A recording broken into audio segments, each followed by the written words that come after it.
साईं राम। श्री साईं सच्चरित्र अध्याय 21। श्री ठाकुर। श्री वही एच ठाकुर बीए रेवेन्यू विभाग में एक कर्मचारी थे। वे एक समय भूमि मापक दल के साथ कार्य करते हुए बेलगांव के समीप वडगांव नामक ग्राम में पहुंचे। वहां उन्होंने एक कानड़ी संत पुरुष के दर्शन कर उनकी चरण वंदना की। वे अपने भक्तों को निश्चल दास कृत विचार सागर नामक ग्रंथ का भावार्थ समझा रहे थे। जब श्री ठाकुर उनसे विदाई लेने लगे तो उन्होंने कहा, तुम्हें इस ग्रंथ का अध्ययन अवश्य करना चाहिए और ऐसा करने से तुम्हारी इच्छाएं पूर्ण हो जाएंगी तथा जब कालांतर में तुम उत्तर दिशा में जाओगे तो सौभाग्यवश तुम्हारी एक महान संत से भेंट होगी जो मार्ग प्रदर्शन कर तुम्हारे हृदय को शांति और सुख प्रदान करेंगे। बाद में उनका स्थानांतरण जुन्नर को हो गया, जहाँ की नाणे घाट पार करके जाना पड़ता था।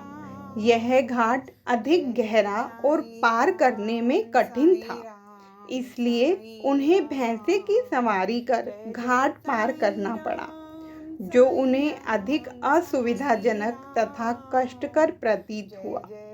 इसके पश्चात उनका स्थानांतरण कल्याण में एक उच्च पद पर हो गया और वहां उनका नाना साहेब चांदोरकर से परिचय हुआ। उनके द्वारा उन्हें श्री साईं बाबा के संबंध में बहुत कुछ ज्ञात हुआ और उनके दर्शन की तीव्र उत्कंठा हुई। दूसरे दिन ही नाना साहेब शिरडी के लिए प्रस्थान कर रहे थे। उन्होंने श्री ठाकुर से भी अपने साथ चलने का आग्रह किया। ठाणे के दीवानी न्यायालय में एक मुकदमे के संबंध में उनकी उपस्थिति आवश्यक होने के कारण वे उनके साथ न जा सके। इस कारण नाना साहेब अकेले ही रवाना हो गए। ठाणे पहुंचने पर मुकदमे की तारीख आगे के लिए बढ़ गई, इसलिए उन्हें नाना साहेब का साथ न देने पर पश्चाताप हुआ। फिर वे शिरडी पहुंचे। तब वहां उन्हें ज्ञात हुआ कि नाना साहेब पिछले दिन ही यहाँ से चले गए हैं। वे अपने कुछ मित्रों के साथ जो उन्हें वहीं मिल गए थे, श्री साईं बाबा के दर्शन को गए। उन्होंने बाबा के दर्शन किए और उनके चरण कमलों की आराधना कर अत्यंत हर्षित हुए। उन्हें रोमांच हो आया और उनकी आंखों से अश्रुधाराएं प्रवाहित होने लगी। त्रिकालदर्शी बाबा ने उनसे कहा, इस स्थान का मार्ग इतना सुगम नहीं जितना कि कानड़ी संत अप्पा के उपदेश या नाणी घाट पर भैंसे की सवारी थी। आध्यात्मिक पथ पर चलने के लिए तुम्हें घोर परिश्रम करना पड़ेगा, क्योंकि वह अत्यंत कठिन पथ है।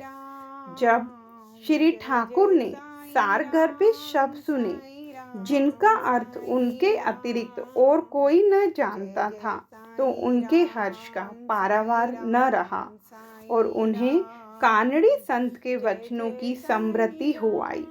तब उन्होंने दोनों हाथ जोड़कर बाबा के चरणों पर अपना मस्तक रखा और उनसे प्रार्थना की कि प्रभु मुझ पर कृपा करो और इस अनाथ को अपने चरण कमलों की शीतल छाया में स्थान दो। तब बाबा बोले, जो कुछ अप्पा ने कहा वह सत्य था। उसका अभ्यास कर उसके अनुसार ही तुम्हें आचरण करना चाहिए। व्यर्थ बैठने से कुछ लाभ न होगा। जो कुछ तुम पठन करते हो उसका आचरण में भी लाओ, अन्यथा उसका उपयोग ही क्या। गुरु कृपा के बिना ग्रंथा अवलोकन तथा आत्मानुभूति निरर्थक ही है। श्री ठाकुर ने अभी तक केवल विचार सागर ग्रंथ में सैद्धांतिक प्रकरण ही पढ़ा था, परंतु उसकी प्रत्यक्ष व्यवहार प्रणाली तो उन्हें शिरडी में ही ज्ञात हुई। एक दूसरी कथा भी इस सत्य का और अधिक सशक्त प्रमाण है। जय साईं राम।